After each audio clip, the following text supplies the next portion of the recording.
Welcome to the Centre Court MBA Festival. I'm Matt Simmons, and with my co-host John Byrne and the rest of the team at Poets and Quants, we're spending the next 2 days with senior leaders from the top US and European business schools. We'll be taking a closer look at programs that you're interested in and want to explore, so you're in the right place. Career outcomes. It's a subject that goes straight to the heart of why many people pursue an MBA in the first place. And in the next 45 minutes to kick off the festival, we'll be looking at career questions that candidates should be asking about, where are MBA graduates heading right now by roles, by industries, and how is that changing in recent years? What are employer expectations and how are these top schools adapting in response? And what does career support, what I believe to be the magic source of the MBA program, the teams in career services, how are they supporting you, not just from day one, but before you even show up on campus? So if you care about ROI and employability and the long-term trajectory of your professional and personal development, this session is for you. Bring your questions and we'll tackle them as we go. I'm delighted to be joined by two wonderful industry experts from the ESADE Business School, Kim Tomborelli. Kim is the Associate Director, Employer Engagement, and from IESE Business School, Melissa Afonso, the Associate Director of Career Services. Welcome both of you to Centre Court and the sunshine of Barcelona and Madrid. You guys have the country covered. Perhaps, Kim, just start a little about your role in career services and, of course, about the school, ESADE, and maybe what to you makes the school so special. Yeah, thank you, Matt, and welcome, Melissa. Pleasure to be with both of you. Good day to everyone. My name is Kim Tomborelli. I'm an Associate Director at ESADE Careers. I am in the Employer Engagement team here at the ESADE Careers Department. I go between Barcelona and our Sant Cugat campus. I'm specifically at this time within the global industry and tech sector team. Okay, and that means we touch points with companies, employer companies all over the world, potential employees companies, as well as interacting with the students in their preparation to go to market. For the MBA program, the business school programs, our undergraduate and MSc programs, our law school, as well as our executive education programs. All right.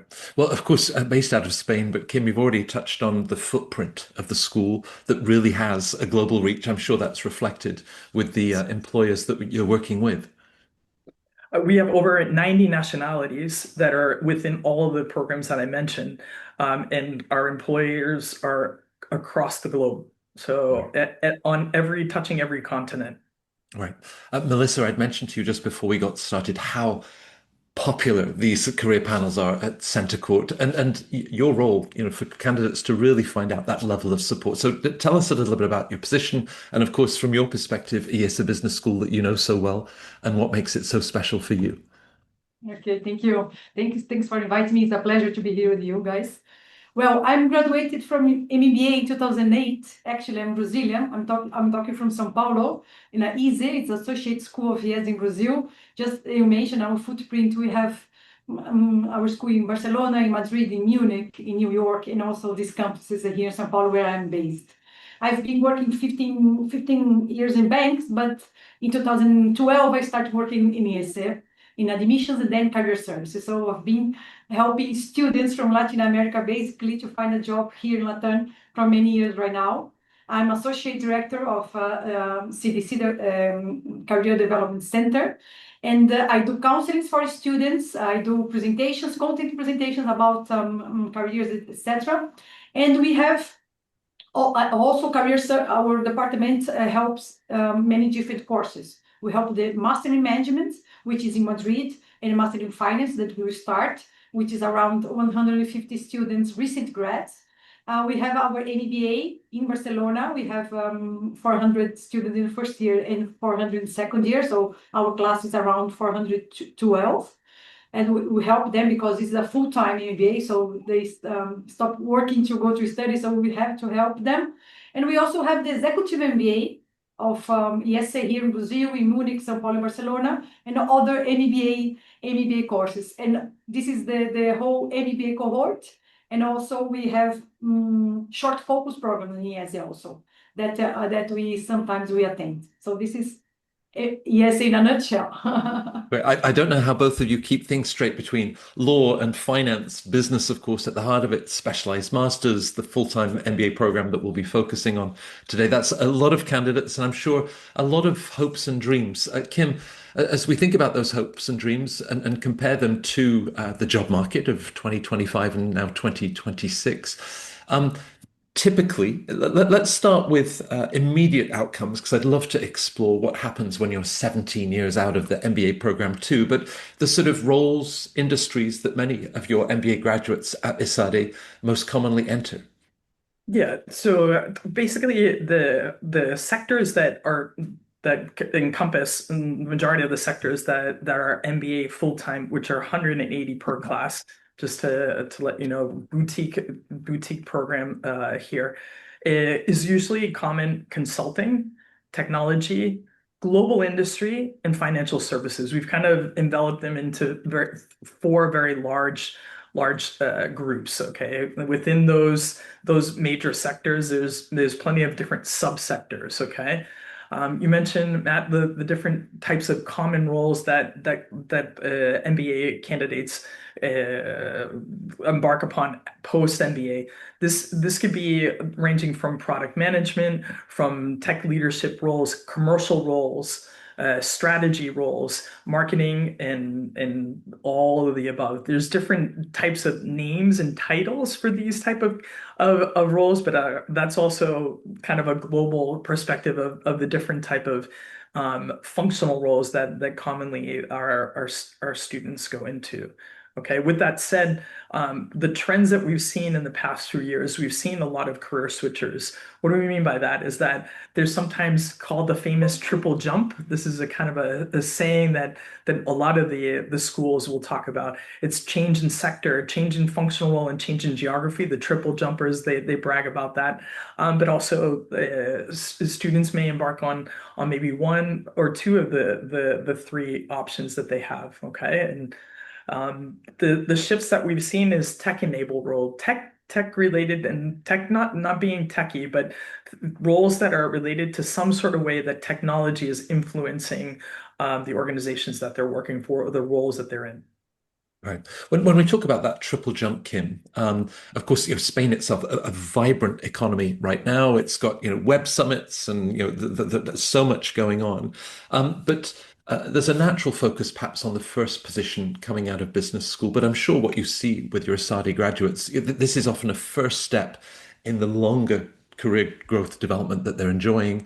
And that's the mobility and the responsibilities, the leadership pathways that open up to them.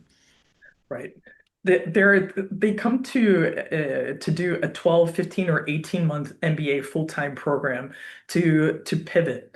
Usually, like I said, in one of those three facets or the three facets that we mentioned. They want to put into practice what they've learned through the classroom dynamics with their professors, but also because we're highly international and diverse, the cultures, they walk away with experiences talking and interacting with their peers, interacting with our departments as well as other departments, and then also the extensive ESADE alumni network that we have. Right, right. Now, Melissa, both schools, ESADE, ESE, are top ranked by the FT just a few days ago, and a lot of that is around the career outcomes. So again, as you think about the school, the sort of roles and industries, perhaps as they first come out of the school, and how that can evolve in the following years. Okay, so just to put in context is very similar what Kimberly just said about sectors, but we are a little bigger, so we have 342 students that graduates, and we have more than 60 nationalities. So people came from a very different place around the world. Just to give you an idea, we have 26% from Latin America, 24 for Asia, 20 for Europe, 15 for Spain, and people and the other places. So this is, of course, that goes aligned with where they go afterwards, because many of them want to go back to Latin or want to go back to their own countries, and this is shapes a little bit the where they go. But it's basically 42% of the class go to consulting, 33 go to diversify industry, which is included healthcare, energy, manufacturing, consumer goods, retail, and others, okay? 16 go to finance, and 9 go to technology.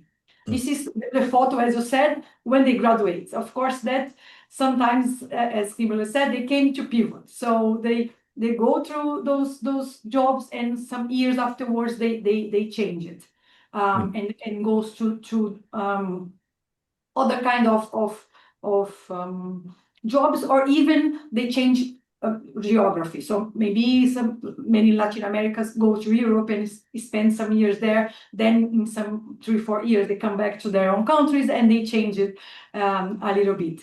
And how the things is changing also, I think that consulting gained momentum 3-4 years ago, right? And finance decreased a little bit the appeal to the students, and also technology is gain more students that go through this, and the companies, as Kimberly said, also are looking for people with AI, digital capabilities, and this is shifting a little bit more towards technology. Right. There's no way that we can get through 45 minutes without mentioning AI. I'm sure that it'll be a No. theme as we consider Sorry. the future of work. But I remember with John and Centre Court MBA festivals during the pandemic, it was very interesting to see that suddenly it felt that, barriers had come down, distances were changing, and students were interviewing for roles in the Middle East or in Northern Europe and around. Is that something that you still see today at IESE, where candidates from Barcelona are then looking at positions in very different parts of the world? Yeah, they do. They do. And also because many of those different parts of the world, they usually have the European passport. So when they come to ESA, they are really thinking about staying in Europe. Of course, that some companies sponsor their working visas and some not. And this is changed every year. So this is a little bit difficult sometimes. But this is the idea, and we see many people from different places to stay in Europe or Asia or even Latin America. We have Portuguese that come to Brazil. We have many Latin Americans that come to Mexico. So they have this interchangeable in countries. This is very common. Right. Yeah. Kim, you have the word employer in your job title, and the engagement that you have, presumably an ongoing dialogue with companies that then share with you the sort of skill sets, qualities. What are you hearing from employees in terms of their expectations of MBA talent?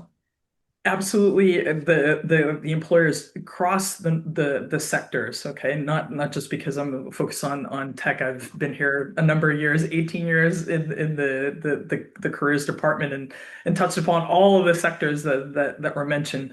They are looking for AI literacy and data-driven profiles. They are looking for those two major areas, okay?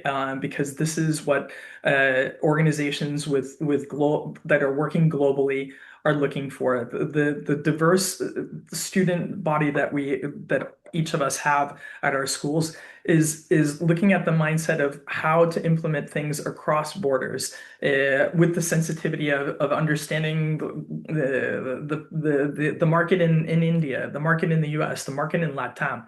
Okay, with this AI literacy, they're using AI tools and agents within their roles. That they will need to look at the proper ethics associated with its use. Okay, understanding data and also what it means to organizations. So for ESADE, what we are trying to do, we encourage the responsible, purpose-driven AI adoption rather than purely technocratic approach. Okay, this includes ethics. Okay, personalized and inclusive learning according to the programs that we have. The undergraduates that are studying AI have a different idea and different probably career path when they have entry level versus MBA and MBA programs. Human-centered digital transformation. So understanding where companies are going, utilizing AI tools and agents for their future departments, and then also for customers and for between different stakeholders.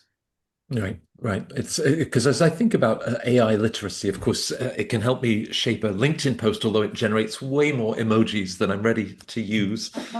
I suppose, Melissa, when you think about it also with both of your schools, individuals that might then be leading teams. Now, those teams could be human. Perhaps, increasingly there will be robots and technology at the heart of that too. So are you seeing something very similar in wanting that AI literacy? Yeah. Well, first, agree 100% what Kimberly just said. AI literacy is that what companies are asking us for. But as you said, also this is brings all ethical implies on this, and ESADE works a lot on this, how to work with AI. Many consultant companies that came to recruit our students also do projects in not maybe in the second phase, which is not understand more AI, but to implement AI. I think that the companies are in the phase of implementation, and many companies that came to recruit in ESADE are looking for those kind of students that are able to understand what's happening in AI and implement. I think that's one step further a little bit at what we are get used some years ago. And also just to add, I think that all those kind of AI we also have in our MBA in a concentration in second year about tech and data analysis, and they have a lot of courses in AI, a lot of those kind of things, but we see that some soft skills like teamwork or leadership or people management, also communication skills, because people are losing sometimes these communication skills because they're using AI to do anything, even to do a small text or email. So this is also things that we are looking for, not to get lost on those with our students. So we keep doing combining all those, try to combine all those skills during the MBA to get them prepared for the job market. Now, how do you, I mean, Kim, how does the business school keep pace? It feels that, within 6 months, students that joined you at IESADE last September, and now Anthropic is, coming out with releases that changes, the future of financial analysis and the rest. Is there a way of sort of stepping back and saying, of course, this pace of change will continue, but therefore the skills that we're looking for you to develop will be able to sort of accompany that change? I think I mean, it's absolutely just frenetic, the pace. My heart goes to the professors as to how that goes into the classroom. One of the things that we balance out with what they're learning within the courses that they're taking is bringing in the real world, the people that are there, leveraging the strength of all of our alumni and the companies that they're working at to come in and say, this is what's going on, this is where we're at, and then this is where we're going. Some of the things that they don't even know because it's so quick. Okay, so we're also very privileged, ESADE and ESA, to have a conference like the Mobile World Congress, which is happening in two weeks. Our school is present there. There'll be classes, there'll be interaction, there'll be panels. But we encourage the students to go not just to what they're learning in the classroom, to see firsthand there what are the trends that are going on with companies who are at the forefront of maybe these tools and agents, but then also they too have customers, and these customers have departments where future professionals, students and candidates from ESADE go to, and this is where they're learning to apply what they're listening to in the classroom. And also our programs and our academic directors, deans, and whatnot are constantly looking outward to see what's going on in the world, and being able to say, are we at the forefront? Is this something that they're learning is being able to apply into their day-to-day jobs, and always focusing on employability. Right. As we're thinking, the reluctance for change, Melissa, can be unsettling for people.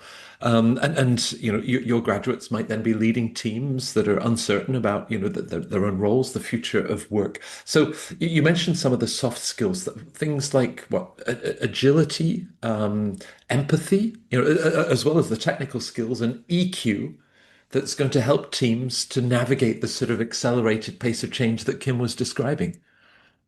Yes, and we keep have closing attention of those soft skills in ESE. Actually, I've been talking to many alumni for many years by now, and many of them remember of all of hard skills that they learned in ESE, or how to do a balance sheet, or those kind of things. But the things that keeps inside their hearts is actually our soft skills, which is we say that without this, we cannot thrive in our career. Okay, you maybe in the beginning of your career, you're gonna get hired for your technical skills, but from the years passing by, if you don't know how to deal with people, if you don't know how to lead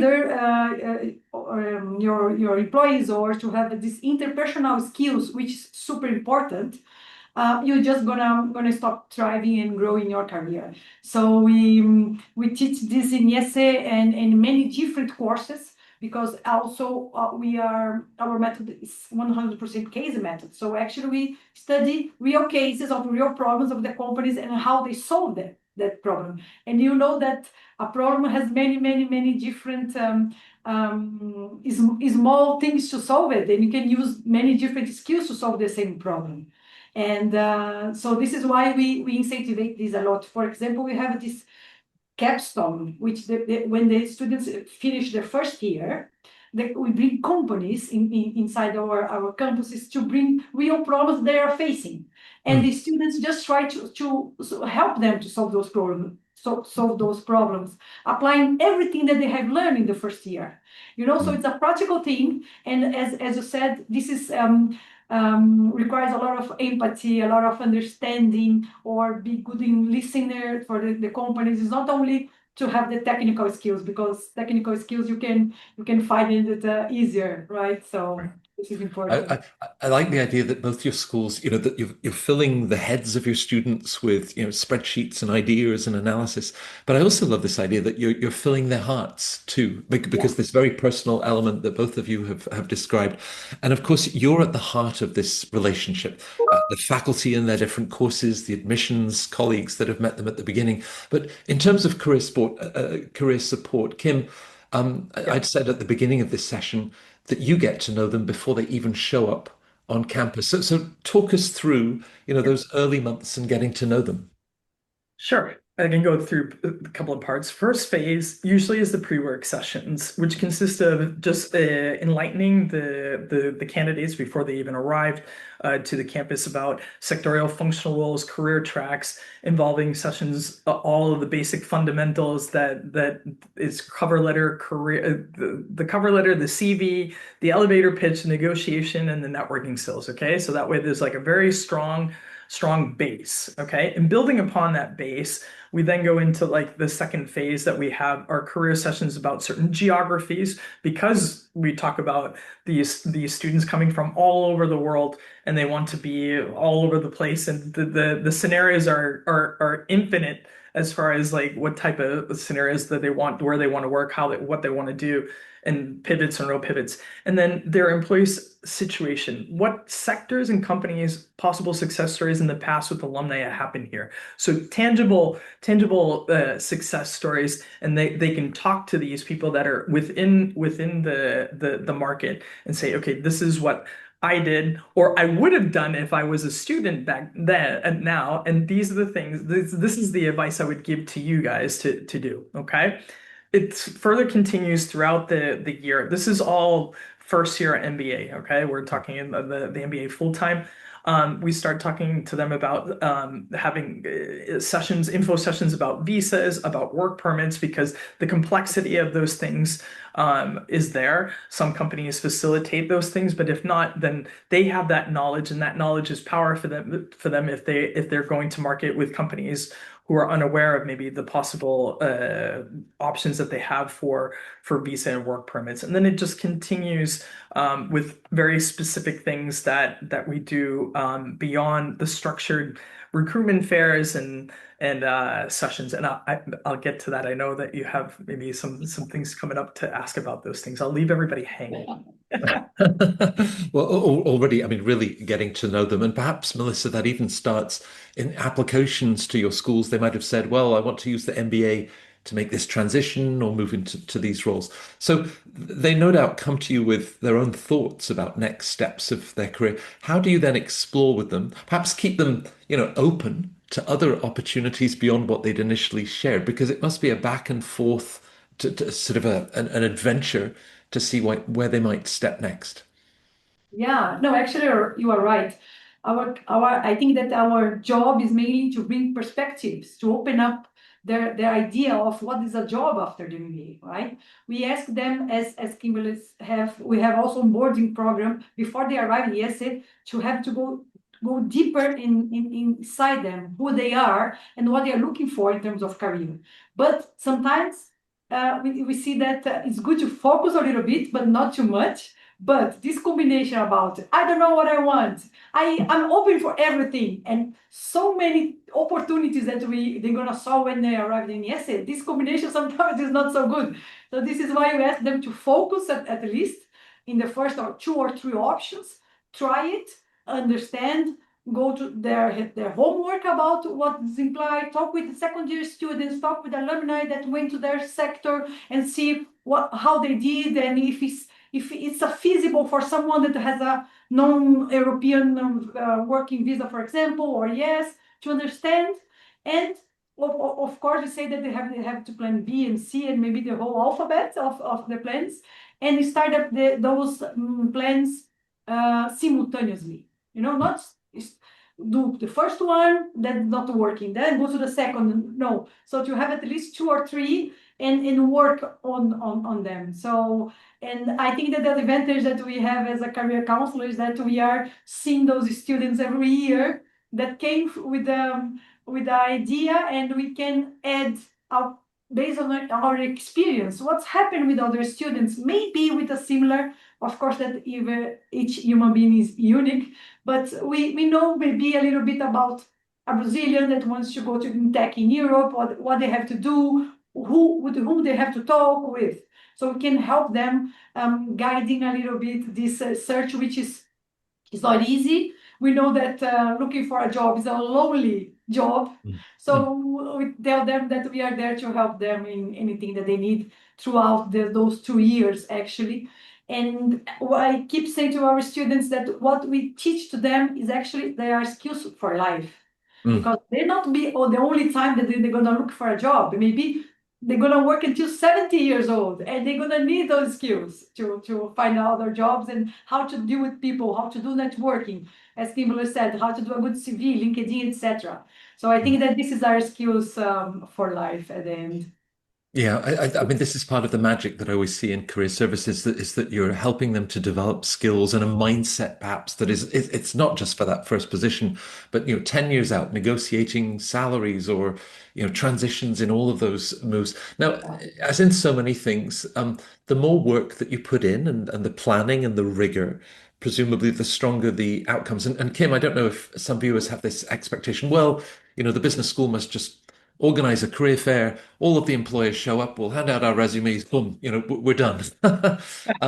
What's your advice as the opportunities that you provide for on-campus structured recruiting versus exploring, beyond and using the incredible networks that your two schools offer?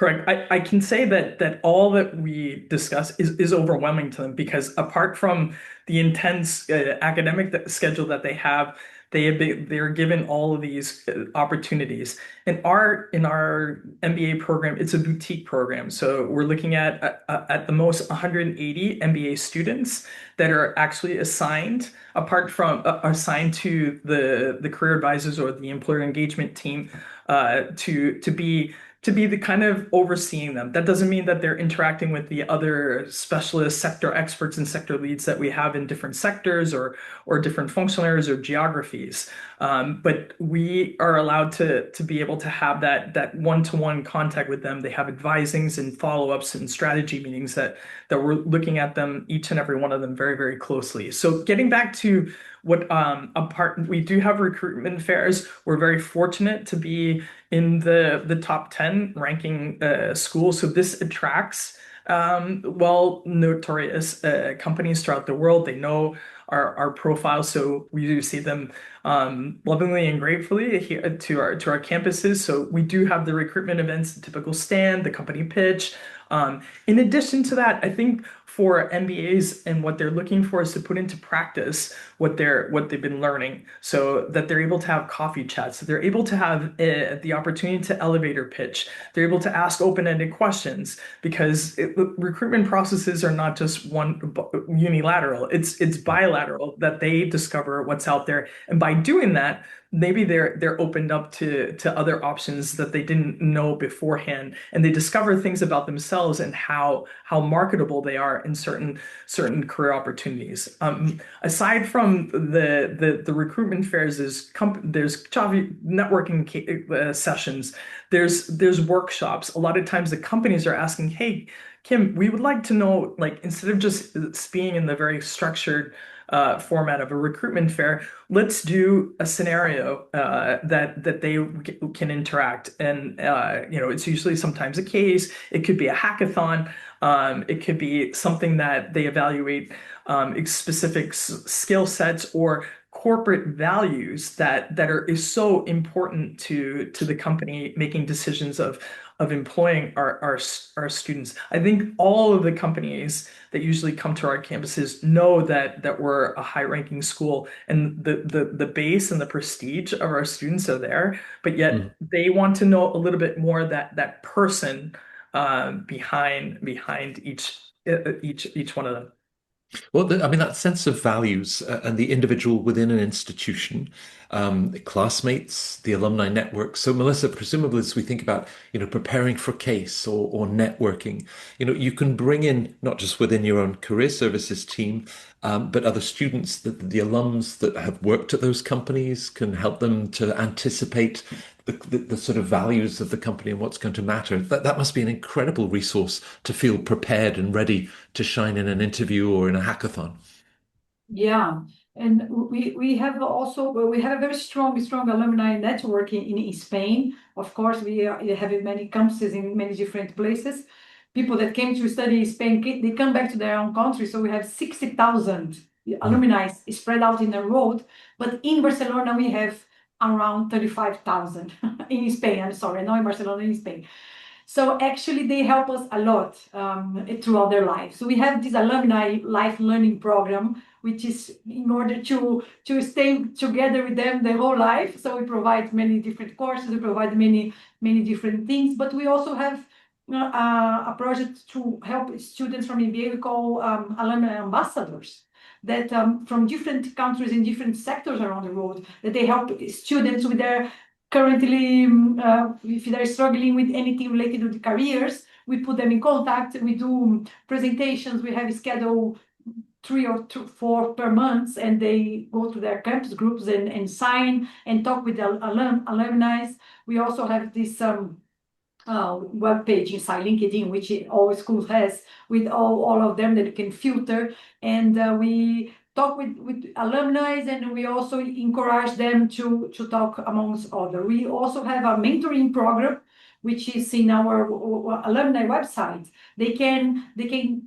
If you are alumni, you can enter as a mentor or a mentee, and then you can help or be helped, depending where you are in your life long learning process, which is helps a lot to put them in contact and keep working.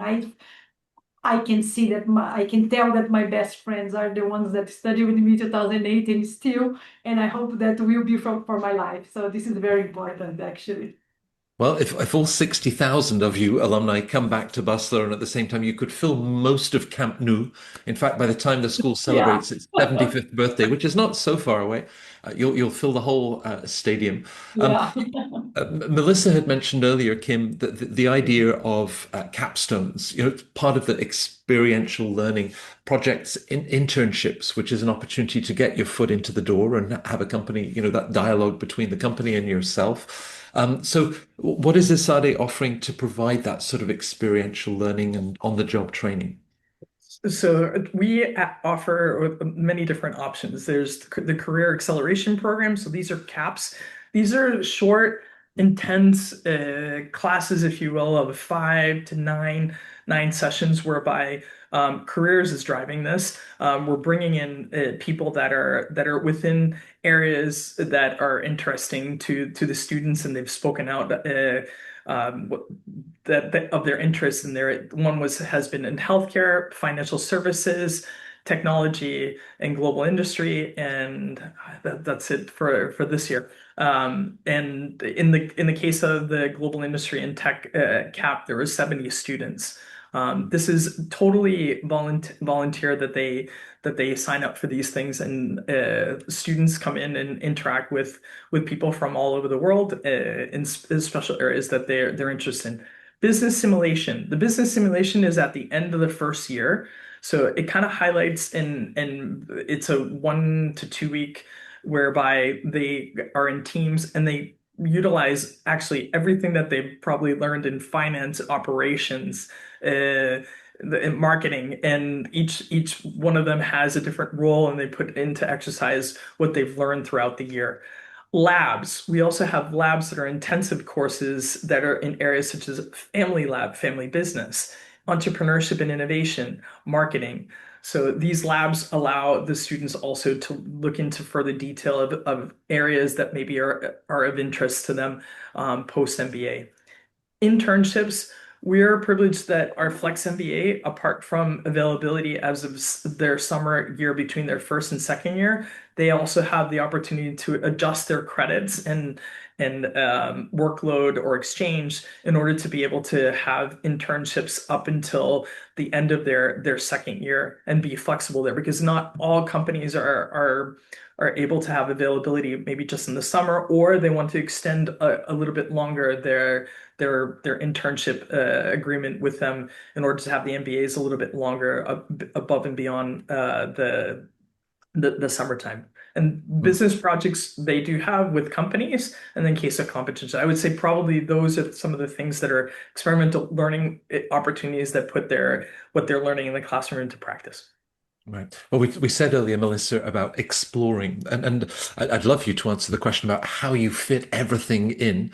So perhaps, some of the things that ESA is then offering in terms of labs and global experiences, that summer internship, and also how important it is then for students to prioritize with so many opportunities that you offer them.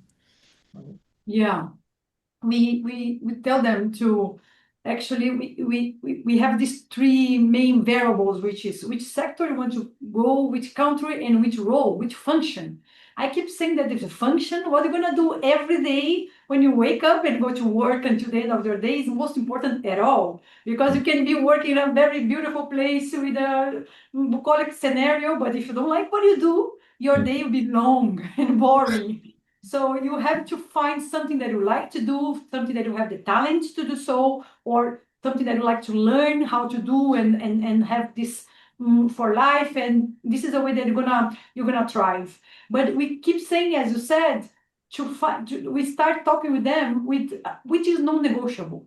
Start by this. Okay, non-negotiable is that after the MBA I have to go back to Chile because of my family. Okay, so Chile, the region, will be one that we're not gonna touch. Okay, so in Chile, let's talk about sectors and possible functions. Then we do a table and work on it, because this is a little, in order to focus a little bit and not to lose sight of is important, because sometimes they can say, no, I came to live in Europe. This is what I'm supposed to go, but then someone called me in Dubai or in Asia, and I change completely the sector, I go to Asia. But no, this is not your plan. So let's stick with which is non-negotiable for you and work on the other variables, because there's many other things that happen during the MBA, because life is what's happening in between lines and years. So maybe they find someone, maybe in MBA they change plans. So the order is not to lose sight what is most important for you after the MBA, and because jobs and sectors and functions, of course, that we have some countries that are more strong in some specific sectors, and this will say, okay, if you want to go to those sectors, those countries will be easier, but you don't have a working visa, so let's forget it, or change sector, or change function, but this is not for you, you know. So to try to understand the things that sometimes it's a real path, and sometimes it's not worth it to try many years and go to the other alternatives that the road is about. We have a lot good alternatives to use, just to find ways to find them. And Yeah. then, Well, I mean, the sort of mobility that you're describing, and Kim, a LATAM student coming from Chile or elsewhere in the continent, maybe somebody from Scandinavia.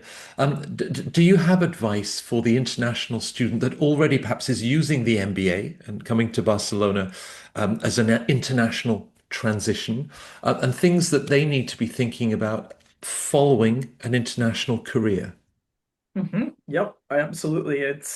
It's an everyday situation that we handle. They need to dedicate time to educate themselves about what's going on in the market and educate themselves about companies, department, not necessarily just departments, roles, job descriptions, but assess yourself while interacting and reaching out with people, companies, alumni during your whole entire MBA journey. Okay, because majority of them are probably discovering new things. They're in a new context. If a student's from LATAM, they're coming to Europe. It's a learning experience just in itself to understand what's here. And with all of the resources that we have as far as alumni sessions, blah blah blah, it's also, who am I? They have to like look inwards when they're experiencing all these things outwards. Okay. And then understanding those conditions and seeing if there's a conclusion of the idealistic profile that maybe they're looking for, and saying, to continuously looking at self-assess, okay, are these things, am I able to align and position myself to fulfill the need for them? So that's probably the major advice I would give to international candidates that are kind of pivoting either in one or all three of the mentioned things that I mentioned: sector, location, functional role. Right. And with that pivot, Melissa, also the time that they'll be spending with you. Now, there are different flexible options in that, but it can be a 2-year commitment. And so they're thinking, okay, the ROI, the investment I'm making in myself, but I've got this time to now explore new career opportunities and next steps. As you think about outcomes and the wonderful opportunities that ESA graduates then secure, when they're thinking about ROI, how do you like to help them think about it? Not just, again, maybe not just that first job coming out of the program, but this is an ROI that's going to, stretch over 10, 30. Well, how long you said we're all going to be working till at least the age of 70, right? So, 70, of course. yeah. We have plenty of time for this old ROI to increase. No, I'm saying that one thing that we keep saying to our students is that you don't have to find the job of your life after MBA. Okay, it's just a job that you can have it after your MBA and apply all the things that you have learned. Because when they finish the MBA, they want to hit the road and to do everything at the same time in a quicker pace. But I said, okay, do a step, or do one pace that will be important for you in the middle and long run. Okay, we see people in very good positions after 5 years or 10 years after the graduation. What's happening usually is that sometimes they start to work in a sector, and maybe they change it 2 or 3 years. So maybe this returns go a little bit longer, in 6 and 7 years. But what I've been seeing since I've graduated in ESADE 2008 and working to ESADE since 2011 and be part of alumni network, is that really from 5 to 10 years, they are in a very good place in terms of what they want to do, financially terms, etc. It's difficult to do this ROI calculation, like the MBA costs this amount, and I'm going to receive after I graduated this amount of money, and to do these numbers. This is not actually doable, I say, because there's many other variables and things that you're gonna learn, and things that you're gonna internalize, living abroad, and cultural experience that you're gonna have, that you can put on the math inside your calculations. So, and be much, much more important in the near future about the friends that are going to make it, the network that are going to make, the things that are going to learn.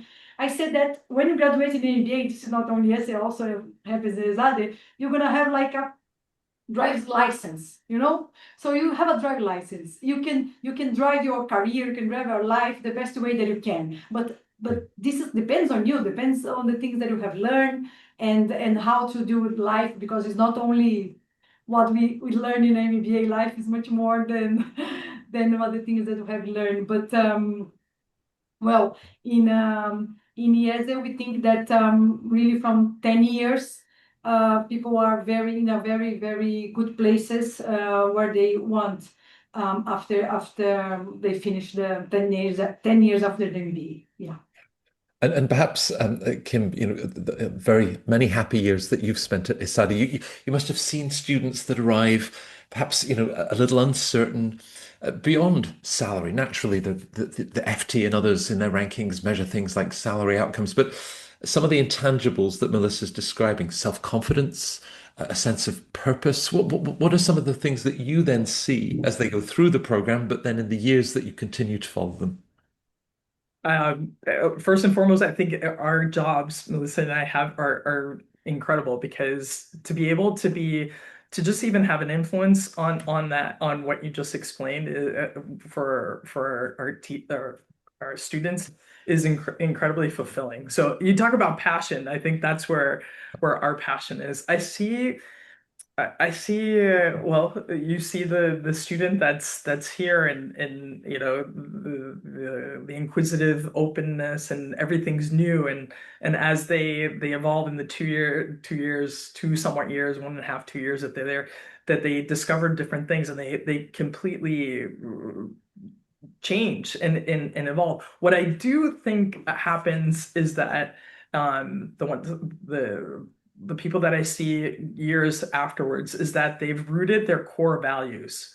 Okay, it doesn't mean necessarily that that when they were talking, they landed the sector their dream sector, their dream functional role, or their dream geography, is that they've rooted what their drive is, what their passion is. And for me, the most fulfilling are those who are actually like awake and connected with that. And they've seen their route, their road that they've paved. And it could be linear, it could be not linear, it could be many different things. But thanks to their experience at ESADE, the interaction with the people that they've had, whether it be professors or candidates, they've discovered who they are, and have been kind of rooted and faithful to that. I think that's the most interesting part. I'd shared with both of you why these career panels are so popular at the Centre Court Festival. You've both reminded me, because the passion that you have, that sense of fulfillment, the joy that you bring to your work, and clearly that you bring to the students on this very personal journey. Perhaps one final question as we wrap up a wonderful session. As you think about the future of work, with all of its uncertainties, the impact that AI might have. Melissa, I'll start with you. Facing that future, are you better with an MBA than without one? I think so. But because just what I just said, I think that the AI and technology is they go in a pace different than MBAs. This is for sure. Okay, different than we can combine. We can reach them. Sometimes we are running fast after them, try to reach them. I think this is a reality. But I think, as I said, that the MBA actually we're talking about master in business administration. Okay, so we're not talking about rocket science or something that is really, really, really too difficult that will go change your life for better. But we are talking about when we have a program as with this excellence that we have, and also as ESADE has, that's complementary in many different ways. and it teaches, as I said, hard skills and soft skills, and gonna make you grow as a person. You're gonna make you to understand about who you are, your values, what kind of company you want to work, what values the values are matching with you or not, why. So those self-reflection, and I think that in the role that we are living, to have this privilege to stop working 2 years, to put a backpack in your back and go walk into school and just focus on you, 2 years studying things that is interesting to you, I think that this has really changed everything in a medium or long run. I do believe so. A fantastic gift. Yeah, what a gift. Yeah, Kim, I'm sure you echo many of those thoughts. Yes, and AI don't, I mean, we're humans. The world still needs humans. The companies and businesses need humans. So the trends that are going on with these tools is happened during the Industrial Revolution. So we're in another era, and just don't worry, humans will still continue to be needed. Well, the world Wonderful needs humans. MBAs. The festival needed both of you. I think it's such a key message. You know, our viewers coming from all over the world thinking, you know, next steps. There is this level of uncertainty, but to bring it down to those, you know, very essential human values and self-awareness and self-actualization, both of you have captured that, which is my gift to start the festival. Thank you. You've got us off to an incredible start. So, Melissa joining us from IESE, Kim joining us from ESADE. A pleasure to be with you guys. Until the next time. Absolutely. Yes, thanks a lot for invitation. Yeah. Thank you.